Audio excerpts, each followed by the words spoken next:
هێڵەکانی سەلەفیەت ئەم هەموو هێڵی سەلەفیەت چییە کە هەرێکان بە ئاراستەیەکی پێچەوانە دەڕوات. سەلەفیەتی جیهادی باوەڕی بە کوشتن و بڕین و سەربڕین هەیە تا ئاستی تیرۆر داعشش دوا ڕنگدانەوەی سەلەفیەتی جیهادیە. لە کاتێکا سەلەفیەتی مەدخەلی بە پێچەوانەوە باوەڕی بە سەمع و تاعە و گوێڕایەڵی تەواو و تەسلیمبوونی تەواو بەدەسەڵات هەیە. جیاوازی چییە لە نێوان ئەم دوو ڕەوتەدا؟ بینەرمان. سەلەفیەت وشەیەکی پڕ ئیشکالی ئەم سەردەمەیە. ئەوان بانگەشەی ئەوە دەکەن کە دەگەڕێنەوە سەر ئەسڵە پاکەکەی ئیسلام و یەکسەر لە قورئان و حەدیثەوە فەرمان وەردەگرن. ئەوان تەنیا خۆیان بەڕاستی ڕەهادەزان و غەیری خۆیان بە گومڕا دەبینن کەچی دەبینین سەلەفیەکانیش لە ناو خۆیاندا چەندین ڕێگان و دوولقی سەرەکی سەلەفیەت واتە سەلەفیەتی زانستی و سەلەفیەتی جیهادی دەردەکەوێت. سەلەفیەتی زانستی باوەڕی بە فێرکردنی زانستە ئاینیەکان هەیە. ئەم جۆرەیان لەگەڵ دەسەڵات دەستەویەخە نییە و باوەڕی بە توند و تیژی نییە، بەڵکو هاوکاری دەسەڵاتی سیاسی دەکەن لە هەر شوێنێک بێت.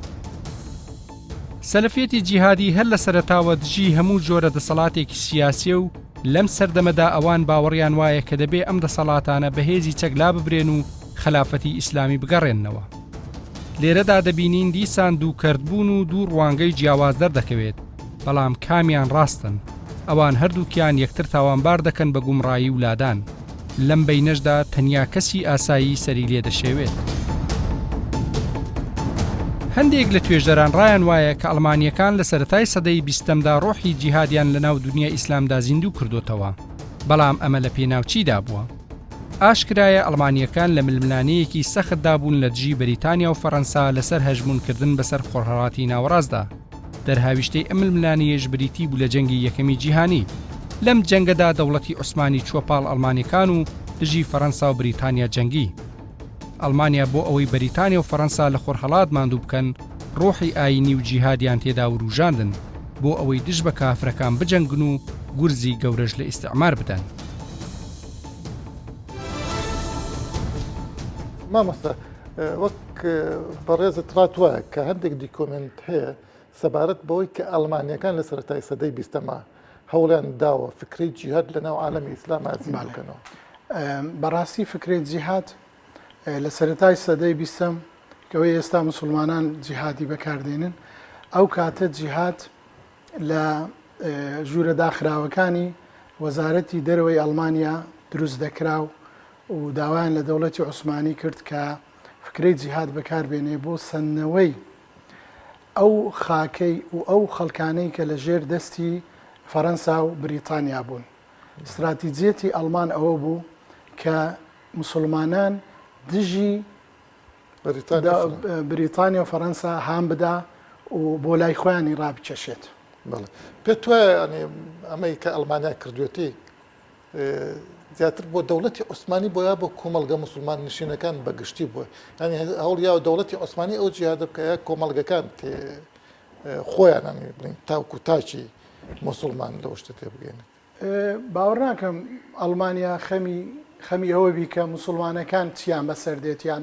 جیهاد چەند بەکەڵکە بۆیان، بەڵکو بۆ یعنی یەکێک لە حولەفایەکانی خۆی کە دەوڵەتی عوسمانی بوو بۆ ئەوەی لەو شەڕا کاتێکە شەڕی جیهانی یەکەم دەستی پێ کرد خۆیان بەهێز بکەن و هەموو موسڵمانان لە ئینگلیز و فەڕەنسی ڕاپەڕن و لای دەوڵەتی عوسمانی بگرن، چونکە هەندێک لە موسڵمانان زوڵمی دەوڵەتی عوسمانیان دیت بوو و نەیان دەویست و هەندێکیان بە فعلیش وەکو باڵێن عەرەبەکان شەریفی مەکە هیچ باوەڕی بەو جیهادە نەبوو، بە دوای ئەو جیهادەدا نەچوو، بەڵکو بە بێچەوانەوە هێرشی کردە سەر دەوڵەتی عوسمانی. لەو کاتە مامۆستا وەک بەڕێزت ئاگاداری مەسەڵەن شەریفی حسێنی مەکە ئەو کاتە دەوڵەتی بڵین جزیرە لەسەر دەوڵەتی عوسمانی نەبوو، بەڵکو دژ بە دەوڵەتی عوسمانی ئەویش جیهادی کرد، یعنی ئەویش کەواتە لەولاوە ئینگلیز هەنیاوە بە ناوی جیهادەوە، یعنی هەردوودا ئەم جیهادان ئیستیغلال کردووە بۆ سیرا، یعنی بڵین بەریتانیەکان دژ بە ئەڵمانیەکان ئەڵمانیەکانش دژ بە بەریتانیەکان. بەشەوەیە جیهاد لە هەردوو لا بەکاراتێ، بەڵام یەکەم جار جیهاد لە لای دەوڵەتی عوسمانیەوە ڕاگەیەندرا وەکو جیهادی دەوڵەتی ڕسمی و خەلیفەش لایوان بوو، جیهادی وان قورسایی زیاتر. باشە باسی دیبلۆماسیەکە کرێک کە لە میسرا بووە بەڵێ کە وەزارەتی دەرەوەی ئەڵمانیا بووە بەڵێ کە ئەم فکرێت زیندوو کردوێتەوە. بەڵێ کەسێکی دیبلۆماتکار و ئارشیۆلۆگ ینی بەڵێ. ئاساری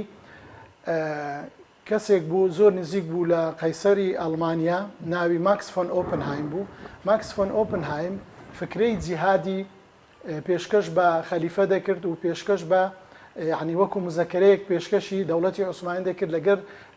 بە تایبەتی قەیسەر ئێمە دەبی جیهاد بەکاربینین و چەند پارەی تێ بچیت حتا لە تەقریرەکانشە چەند پارەی تێ بچێت کێشە نییە. ینی ڕوحی جیهاد زیندوو بکاتەوە. دەبێت ئێمە جیهاد زیندوو بکەینەوە و بەکاری بێنین دژی ئینگلیز و فەڕەنسی بەڵام نەیانزانی ئەو جیهادە بەردەوامی دەبی وەکو ئێستا کە ئەو جیهادە دژی مامەستا ئەو میکانیزمانە چین ئەوان بەکاریان هێناویانی بە چ میکانیزمێک جیهاد زیندوو بکەنەوە لە ئەو ئەڵمانیایەک لەو دوورە و چیەکە لە وڵاتانیان. ئەڵمان خۆی وڵاتێکە دیعایەکەی ئەو پرۆپاگەندەی کە دەیان کرد قەیسەری ئەڵمانیا 2000 هاتۆتە شەرق جاری چەند ساڵی 1998 لەسەر قەبری سەلاحەدین ینی لە لای خەڵکە بەسیتەکە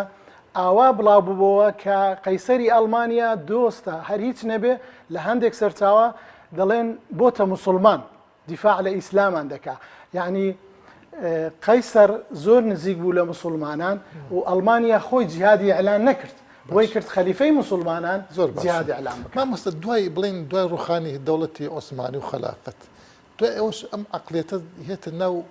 بڵین ئیخوان موسلیمینەوە سیرەکەین حەسەن بەنا هەم زۆر لەژێر کاریگەری دەوڵەتی ئەڵمانیایە هەم یەکەم کەلیمەشی الجیهاد و سەبیلنا والموت فی سەبیل الله ئەمانینە ینی پێت وایە ئەو فەرهەنگەی کە ئەڵمانیەکان زیندویان کردەوە کاریگەری لەسەر حەسەن بەنا بوو بێ یا دوشتی جیاوازن. دوای نەمانی دەوڵەتی عوسمانی دوای نەمانی خەلافەت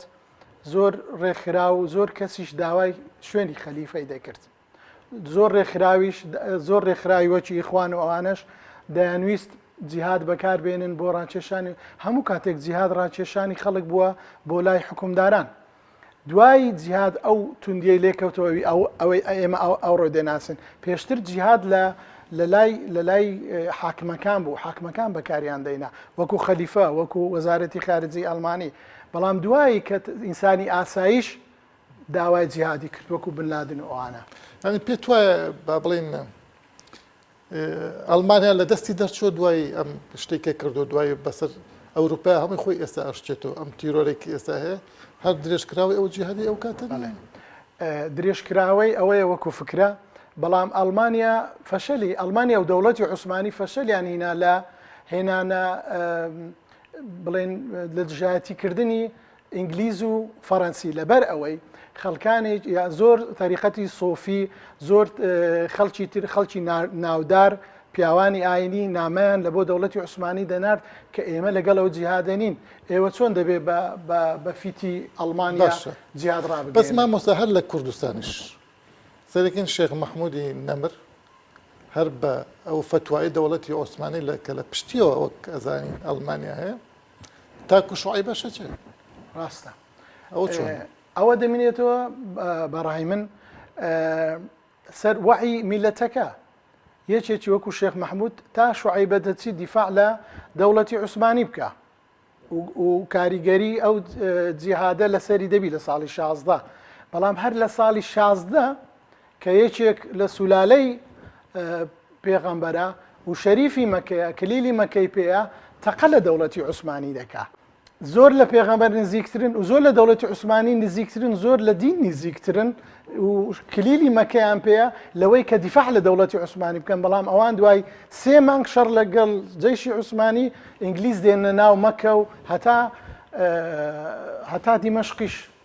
دەگرن. مامۆستا تۆ ئێستا پێتوانێت ئەم حرەکەتە جیهادیانە کە ئێستا هەیە تاکو ئێستاش بڵین کە داعش دوا بەرهەمی ئەو حرەکەتێ پێتوانێت هەمان دەست لە پشتەوە یاری پێ بکە مەرجنێ ئەڵمانیا بڵین هەمان استراتیژ زیندووکردنەوەی ئەو جیهادە لە عالەمی ئیسلامە بۆ مەبەستی تر بە تەکید مادەم پێش 100 ساڵ دەستی دەوڵەتانی تێدا هەبووە ئێستا دەستی دەوڵەتانی تێدایە بە شێوەیەکی تر من سەرچاوم لا نییە کە بڵین دروستکردنی داعش چێ بووە یانەوە زۆر قسە هەیە لەسەرەوە من بەڵگەم نەبی قسەی لێ ناکەم بەڵام بەکارهێنانی حرەکاتی ئیسلامی هیچ شی تێدا نییە دەوڵەتە زلێزەکانی لە پشتە مەسەلەن جیهادی ئەفغانی لە سیاسەتی حربی سارد دیتمان کە چۆن هەموو مسلمانێک بە ڕێگای پاکستانەوە دەیتوانی بچی دژی فەڕەنسیا بدژی سۆڤێت شەڕ بکە بەڵێ هەموو دەسەڵاتدارەکان لە دنیا لە سەرەتای مێژوو تا ئێستا ئایلەی سعودیش دەڵێن الدین طەیر یوقنەس به یعنی دین بازێکە تۆ ڕاوی پێ دەکەی هەموو دەسەڵاتداران دینیان بەکارهێناوە.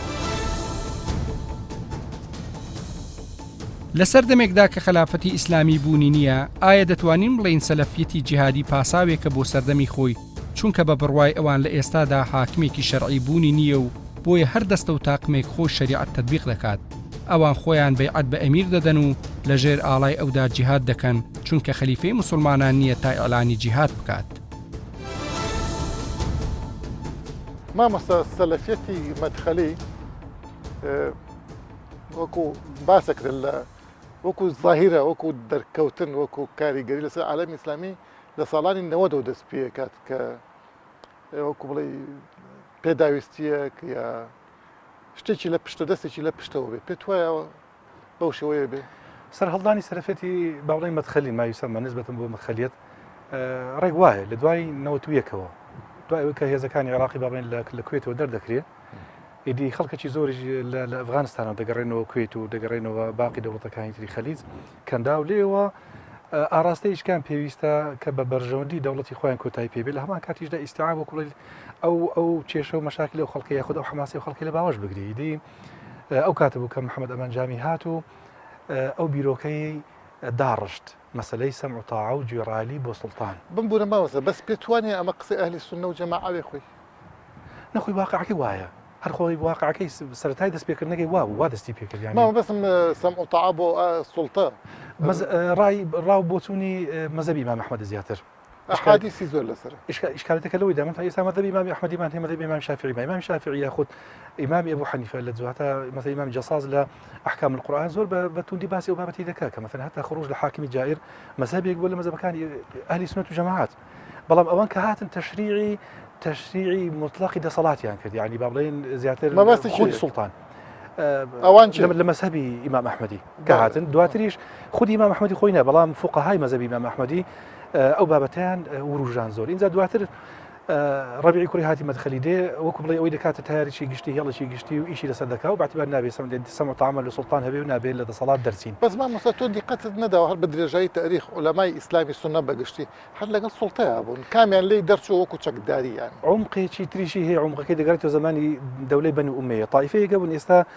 مەعلەسەف یعنی هەتا زۆر لایانی با بڵێن بانخواز و داعی و مامۆستایانی ئاینی تیشی ناخەنەسێت تایفەک پێ دەگوتە تایفەی مەڕوانیەت تایفەی مەڕوانیەت ئەوانە کە سەریان هەڵدا مەثەن شەیخ الئیسلام ابن تەیمیە لە منهاج السنة نەبەوی کە باسییان دەکا ئەوان هاتن وان قەناعەت دەکرد وەکو بڵێ سوڵتان حاکمی مطلقە یعنی ئەوەی کە بوێ دەیکا ئینجاگەر نیوەی شعب و یاخود ثلثی شعبیش بکوژێ شتێکی ئاساییە هاتن لەو ڕوانگەوە قسەکەیان کرد اینجا ئیشکالیتەکەی مەدخەلیەت بخۆی مەدخەلی عشیرەنە قەبیلەیەکن ربيع بن هادي خليل نسبة ولا قبيلية سمع وطاعة للرئيس قبيلة كي تسونا هاتن أوان شرعات أوان كذا وكذا أو شرعي خواه سبحانه وتعالى إنزا مزامي بس بتواني هالشرعي خواه بوشوي أجر حاكم كافر نبي ما مثلا خلوص كراوي إلا أنت ترى كفرا بواحا مثلا بالضبط أبو خوي آواه بلان بوشوي إنك أوان باسي كان مثلا يجي يتي بابلين أو متى يجي الرئيس مسلمان كان بنظر اعتباره ورجلاه رئيسي دولة يأخذ بابلين حاكم ما في أوي هيك جرايلي بكري بلان نوك بوشوي كأوان باسي كان نك بوشوي كأوان بقول زۆرێک لە قودسیەت بدەن بە حاکم ئیشکارگەنا ئەمەش ئێستا مەثەن لە دەوڵەتێکی مۆدێرنیشەوە ئەو کێشەیەمان خۆ ناکرێت کەس ڕاست بێتەوە با بڵێن پێناز ینی پێچەوانەی ڕئیسی دەوڵەت ناکرێت فەوزایەک دروست دەبی فەرنەبوونی ئەو فەوزای گرنگات و گوێڕایلی حاکم بی بەڵام نەک بەو شێوەیە کە ئەوان باسی دەکەن ینی شەرعاندنی هەتا هەرچی تاوانێک کە ئەنجامی داوا مثلا ئەو تاوانش بە شەرعینە ئشکالە بمبورە با ئینسافێک بۆ مەدخەلی بکەین ئەو یا ئەو تیارە ئەوان ناڵن لە هەموو شتێکە ئەمە ڕازین لە حاکم ئەمە لە ناڕازین بەڵام لە ترسی فیتنە نامانەوێت فیتنە بنێتەوە بە زمان یا بە قسە یا بە نسیحەت ئەمانەوێت شتە چاک بێت نەک بە چەک پێشوانێ ئەوە مووقفێکی سەلیمە ینی ئەوان ئیشکالەکەی ئەوان ئێستا لەو حنبليتي بابل غلاة الحنابلة يعني إن صح تعبير بغلاة الحنابلة ناويين بين مثلا درين تارك الصلاة كافرة لا أوان مثلا لا مذهب إمام الشافعي كافرنية يأخذ لا باقي مذاهب كان بس لا هم علماء كافرة شو يعني نعم اختلاف لسه إمام الشافعي مثلا تكفير هناك مثلا إلى قرب أصلي الصلاة كي نفي بك بلام لا حنابلة لا بابلين أو مدخليتيش كدين أوان درين تارك الصلاة كافرة إلا أن تروا كفرا بواحا نارين مثلا أو قاعدة كلا سر بس زماني شيء يأخذ لسه عوامي خلقي تطبيقي إذا كان ناس اللي سأخذي حاكمك تطبيقي كان يسزور بي حاكمك مثلا كابرين يجناك تو أجر تارك الصلاة كافر بكسي شيء بس زمان وهجاري شيء شقام تكفير كي لمقابل أو بس حقيق مثلا أويك تكفيرنا كي لو يخروز لحاكم لا أوان إلا أن تروا كفرا بواحا كفر بواحا كلا أوان صلاة مثلا ونيا إيه والله حسابي أبابتنا لا تناقض يقدرين لا دجواتها يقدرين دجواتها شيء فكري كما تخلي التيكوتوا إذا سلفيات منهجة مذهب نية يعني شوازي حالبون للدين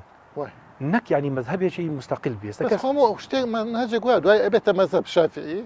منهجك ودواي بوت مذهب بيشواني يعني التاريخ الإسلامي مشتك ماني بناوي سلفيات مثلا خلق ما هبوا بناوي أثري بناوي سلفي باعتبار يعني حالبون شوازي حالب والله مذهبي شيء مستقل بالله أو مذهبه لبرتسي مثلا السعودي ياخذ حنبلي كان ياخذ بابني حركي وهابي محاولي كرت زوتي ماني أهل سنة الجماعات بك ماني أهل سنة الجماعات لو خان صوت بكن بلنك إما خاوني أو مسبي من ما مسبا باسي وهابيتي كرت كما زين السعودية صار مذهبي وهابي دعم ما تخليش ودرش كراوي باش وهابيزم خوي لسر شكو خوين وكشتن دا نمزرا أو إنكار ناكري أي بودواي أو إنكار ناكري يعني وبابتها مثلا تاريخي وهابيت بابلين لدواي حتى لدواي محمد يكون عبد الوهاب هو دستي بيكر مثلا دكتور مان هل لو باروا ابن بشرو عنوان المجد وني نحسن الغنام لو بارت مشايكي لو يوان كدين مثلا تكفير زور بشرفه باسي كشتنو برين اذا كدين مثلا اواني علماء بابنا ربيعي كوري هادي مدخلي وياخذ اواني تركهات مثلا تكفيري سيد قطبيان كربوتيان سيد قطب سرساوي تيرورا اگر بيتو السيد قطبي مبراورت فيه مقارنه بابلين او حركي او كادرو دا علماء وفقهاء اوان دا يعني كان السيد قطبي سينا قلت له بلام لقل اوشا تو بتواني اسا او كسي او كما تخليت خوان اسا ايلن بتواني وكبلي حركتي سياسيه بيو كبشتيني امني بو مملكتي عربي السعودي رقوايا ما تخليت بو بارسني دا صلاته إن زاوي كزو سيرت مثلا قبيت متابعي قصو تاركاني محمد أمان جامي بكي مثلا أو علمانيات كسيتي علماني للسعودية كافرة وخويني حلالة يعني حتى ضلي نابي جني بدي ونابي جني لبيني وخوارني بخوي بمطلقي تكفيري بس بلام لمصر وعلمانيات ولي أمره دي بسمعوا طاعت بوهبي بو ما تخليت أو فكرة ملتي دا صلاته ملتي لانش معينية مثلا يستلب لبغداد فتوى عندها قلت كاك بريمر حاكمي وحاكمي ولاته مثلا للجزائر يدي أو كرسة صلاة بي أو حاكمة ملتي لانش معينين ملتي دا صلاة كرسة كلوشة بس ما مثلا بيم يعني بين السعودية خوي وقت بشتنيش أمني لولاتنا بلا يعني بكاتو لكاتي خويا بكاتي يعني بينت هروايا السعودية استفادة شي زور لدعوي مدخلية كرت استفادة شي كزاز زور ليك بلام تزان باش كشي بخينين وكزيان شي زور شي بأوان جيانت مثلا زان حتى المجتمع وبابلين كومالجاي سعودي برو دواكوت نتشي كزاز زور برد مثلا حاكم حزك أوابي خوش مشكلة نفس إيسا لا تسين تقيته إيسا لو قناغي إيستا بخوش بينا راحة مثلا أو خلقه أو تحالفية ياخذ بابلين أو هاوسوزي تبايي كبيني بن مالي آل سعود وبن مالي مدخل آل الشيخي كدستي بيكرت اللي روا خلق لي بيزارن خلق كدعوة كان دعوة كرانة وده كان إسلامي شوى معتدل يعني إسلامي قوكو مذهب إمام الشافعي قبول بلام أو دعويك أوان بانجي ده كان أوان في قبول ما يعني أو قناغ كتاي في هذا كال كردنوي أو دعويك أوان دي كان آفرت منقبة بيسار اللي خورين زائزني وتصور كنتو مثلا مال هبو خانو هبو كبنزران تينخستو نابي أو خانو بنزري هبينوك لدرو كسيك سيري مالكتو ئایا سەلەفیەتی جیهادی و خەوارج دوو نوسخەی یەکترن هەر وەک ئاشکرایە خەوارج ئەو تاقمە بوون کە لە جێیشەکەی عەلی کوڕی ئەبوو تالب جیابوونەوە و تەنانەت ئەمان ئیمام عەلیشیان بە کافر دەزانی لە کاتێکدا ئەو خەلیفەی شەرعی موسڵمانان بوو هەر ئەوانیش بوون خەلیفەکەی خۆیان کوشت لە نوێژی بەیانیدا سەلەفیەتی جیهادی بە جۆرێک لە جۆرەکان هاوشێوەی خەوارجە لە مێژوودا بەڕێز پێت وایە سەلەفیەتی جیهادی لەکە لەم ڕۆدا ناوێنین هەمان ئەو خەواریجەیە کە لە مێژووە هەبووە یا ئەرگۆمنتی خۆی هەیە کە پێویستە هەبێت زۆرێک لە زانایان کە باسی سەلەفیەتی جیهادی ئێستایان کردووە و هەروەها بازەوە دەکەن ڕەگ و ڕیشەی ئەوان لە هەندێک حالەت لە بۆ خەواریج دەگەڕێتەوە. خاڵی هاوبەش هەیە لە نێوانیاندا هەم لە ڕووی منهج و هەروەها هەم لە ڕووی مەناخ و کەش و هەوا. مەسەرەن بۆ نمونە ئەگەر تەمەشا بکە یەکێک لەو دروشمانەی کەوە خەواریج هەڵیان گرت بوو ئەوە بوو ئینی الحوکم ئیلا لله. جیهادی سەلەفی جیهادی ئەو سەردەمەش ینی لە یەکێک لەو شتانەی کەەوە زۆر باسی دەکەن و داکۆچی لێ دەکەن و دیفاعی لێ دەکەن ئەوەیە گەڕانەوەی حکمی خوددای ئینی الحوکم ئیلا لله. ئەوە ینی یەکە لەو خاڵە هاوبەشانە. خەوارجەکان تەمەشا دەکەی ڕازی نەبوون بە مەسەلەی تحکیم لە سەردەمی ئیمامی عەلی و هەتا ئیمامی عەلی و ئەتباعی ئەوانیان تەکفیر کرد. زۆرێک لە بەڵێ سەلەفی جیهادیش لە ڕووی بیرکردنەوە ئەوانیش زۆر جاران دەبینی کۆمەلگای مسلمانان تەکفیر دەکەن. خاڵی هاوبەشیان هەیە لەو ڕووەوە، بەڵام ناکرێ برەی ئەنی فۆتۆکۆپی ئەوانن بیزەبت طبق الأصلی ئەوان خاڵی هاوبەش هەیە لە نێوانیاندا هەروەکو زۆرێک لە زانایانی سەردەم باسییان بڵین سەلەفیەتی جیهادی لەم ڕۆدا ئەگەر ڕاست بێ بە جۆرێک لە جۆرەکان جیهاد دژی دەروی خۆی ناکات، جیهاد دژی کۆمەڵگە مسلمانەکان خوانەکە. یعنی تۆ پێت بۆ نمونە ئەو هەیە منە کوژێ منی یا لەم لێرە تەفجیرەکە لە مووسڵایکە لە شوێیکە ئەو شوێنانەدا جیرەکە کە خۆی ئەسڵەن ئیسلامیە مسلمانن. ئایا ئەمە جۆرێک لە تەخەبوت نییە یا ئەو ئەسڵەن ئەم شوێنانە بە کافرەزانێ بۆیە جیهادی تیاکات؟ زۆرێک لە زانایان کاتێک باسی دروستبوونی ئیسلامی سیاسی یان سەلەفی جیهادی دەکەن مێژوەکەی لە بۆ ساڵانی هەشتایەکان دەگەڕێنەوەیان بە شێوەیەکی گشتی کە باز لە ئیسلامی سیاسی دەکرێت مێژوەکەی لە بۆ مسڵ دەگەڕێتەوە یان بە تایبەتی ئەو بزوتنەوانەی کەوا باوەڕیان بە جیهاد هەیە. ئەگەر تەماشا بکەی بە بۆچوونی من فکرەی جیهاد دەگەڕێتەوە لە بۆ ئەو کاتێکەوە لە ساڵی 1958 بە دواوە کاتێک ئینگلیزەکان هاتنە هندستانیان داگیر کرد فکرەی جیهادی لێەوە سەری هەڵدا کۆمەڵێک لە زانایانی ئەو سەردەمەیە بۆ نمونە مەسەن ئەبوو حەسەنی نەدەوی ئەوانە فتوایانداکەوە دژی ئینگلیزەکان جیهاد بکرێت لەبەرەوەی ئینگلیزەکان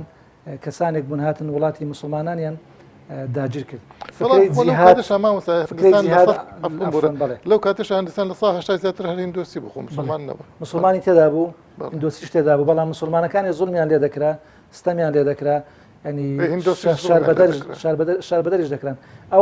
ئەوانیش ینی بەرەنگاری ینی هندۆسەکانیش بەرەنگاری ئینگلیزەکان بوونە. بەس کە باز دەکەمە بەستمەوەی وەکو فکرەی جیهاد کە بەڵاو بۆەوە وەکو لە ئیسلامدا ئەسڵ و ینی ئەسلی هەیە بنەمای هەیە، بەڵام جیهادکردن دژی مسلمانان گواستنەوەی ئەو فکرێ لە هندستان لە بۆ عالەمی ئیسلامی بە شێوەیەکی هەڵە بوو بۆ کەش و هەوا زەوەکە بۆ ئەوەی بینەر باشتر تێبکە. بەڕاستت پێ دووە لە ئەسڵات جیهاد کرد بڵین لە هندستانەوە سەر هەڵئەدا لەم تازەیەدا دش بە ئینگلیزە نەک دژ بە مسلمانان نەک بە حکامی مسلمان نفسی دەمەوێت نفسی پەیام بگەێنم کە دژی ئینگلیزە نەک دژی مسلمانان. بۆیش تەمەشا دەکەی شێوازی گواستنەوەی جیهاد لە بۆ عالەمی ئیسلامی جیاوازی هەیە، بۆیە دەبێت ئەو فەرق و جیاوازیە بە هەند وەربگیری. ئەگەرچی ئەوانەی کەوا بانگەشە لە بۆ جیهاد دەکەنەوەکو تازە باسم کرد پێیان وایە کەوا حکمی خوددا تەطبیقان هەندێک لەوانە پێیان وایە نەمانی زوڵم و ستەم وهەروە پێیان وایە ئەو کار بەدەستانەی کەوا عالەمی ئیسلامی بەڕێوە دەبن پاشکۆ و تەبعیەی وڵاتە جلهێزەکانن. لەبەرەوە پێویستە بە چەکلا ببرێن ئەوان پێیان وایە پێویستە بە چەک لا بدرێت. ئەگەر ناخۆ لە ئیسلامدا ڕێگای تر هەیە جیهادی چەک بەشێکە لە جیهاد بە زمان هەیە بە ماڵ هەیە بە سەرەت و سامان. تۆ کاتێک کە باسی جیهادی چەکەکەی چی ئیکەیانی ئەبێ حکوومەت بیکە یا خەلیفە بیکە یا هەر دەستە و تاقمەگەستن و دوو تفەنگ بگرن بەشانە و بەنە شاخانی؟ زۆر ڕاست ئەوەش دەبی ینی وەکو باسم کرد دەبی ینی کەسانی زانا کەسانی عالم ئەو کەسانێکەوە معتەبەرن لە جیهانی ئیسلامی دەربارەی ئەو بابەتە قسەکە نەکرد کەسێکی دوێتەوە بڕێ وڵا من جیهاد دەکەم زۆرێک لە شلەژان و فەوزا دروست دەبێت لە نێو کۆمەڵگا. بمبورە سەلەفیە جیهادیەکان شتێکیان گرتۆ بەدەمەوە وابزانام لە کتێبی ئەبولمەعالیە ئەو ئەوەی باسی دەسەڵاتەکە ئەڵێ لە سەردەمی شغووری ینی بەتاڵبوونی دەوڵەتی ئیسلامی لە حاکمێکی مسلمانی شەرعی هەر کۆمەڵە و دەستە و تاقمێک بوانەیە خوان ئیعلانی جیهادکەن یا تطبیقی شەریعە بکەن یعنی ئەوان ئەسڵێک لە ناو فقهی ئیسلامیە هێنانێت ئێمە بۆ بە خەواریجیان بچۆنین ئێستا ئەڵێن ئەم حاکمانە هیچیان تطبیقی شریعت ناکەن هیچیان بە ئەهلی حەل و عەقد هەڵی نەبژاردوون هیچیان معترف نین اصلا علمانین و الى آخره بۆیە پێویستە ئێمە جیهاد لە دژیان بکەین و پێویست ناکە لە با بڵین ئیزنیشان لێ وەرگرین بۆ ئەم شتە تەمەشا بکەی لە مەسەڵەن لە جیهانی ئیسلامی و لە ڕۆژهەڵاتی ناوەڕاست ئەوانەی فەرمان ڕەوایی دەکەن حکم دەکەن ڕاستە ینی سیستەم هەیە نادات پەروەری هەیە بەڵام ینی شعائیرەکانی ئیسلام نوێژە ڕۆژیە حەجە هەموو ئەوانە بە ئاشکرا دەکرێتن هەروەکو باسم کرد زۆر ینی پشت بۆ ئاەتە دەبەست ئینی الحکم إلا لله ینی هەندێک زارە ئاەتەش بە هەڵە تەفسیری ینی لە بۆ دەکەن ئەگە تەمەشای سیاقی ئەو ئاەتانە بکەین مەسەن بۆ نمونە ینی خوای گەورە لە سوورەتی یوسف باسی ئەو ئاەتی کردووە قسەیە بەڵێ باسی حەزەتی یاعقوب ئامژگاری کوڕەکانی دەکاتن کاتێک دەستنە مصر لا تدخل من أبواب واحد وادخلوا من أبواب متفرقة دەبەرەوەی هەموو گەنج بوونەوە دڵێنەوەک بەچاوە بن گوتی هەر یەکەوە بە دەواازەیەکدا بڕۆنە ژووری ئەنجا دوای گوتی ئینی الحکم إلا لله ئەو حکمە لێرە بە معنای حکمی ئەوە نایە حکمی خوددا لەسەر زەمین تەطبیقکەی بە معنای قەزا و قەدەر دێ ئەو ئاەتانەی دیژەگەر بیانی بخوێنیەوە سیاقەکانی هەمووی هیچی پەیوەندی بەو دروستەوە نیە کەوان بەرزیان کردێتەوە وەکو ئیمامی عەلی پێیانی گوت بە خەواریج کەلیمەت حەق یوراد بها الباطل سەلەفیەتی جیهادی لە ڕاستیدا لە جیاتی ئەوەی جیهاد دژی دارولکوفر بکات جیهاد دژی کۆمەلگا مسلمانەکان دەکات و بەرژەوەندەکانی ئەوان دەخاتە مەترسیەوە چونکە لە ڕاستیدا ئەوان کۆمەلگا مسلمانەکانیش بە هەڵگەڕاوە و لە دین دەرچوو دەزانن نەک تەنیا حاکمەکان بۆیە بە ئاسانی لێیان دەکوژن و لێیان دەبڕن بەبێ ئەوەی هیچ ترسێکیان لە دڵدا بێت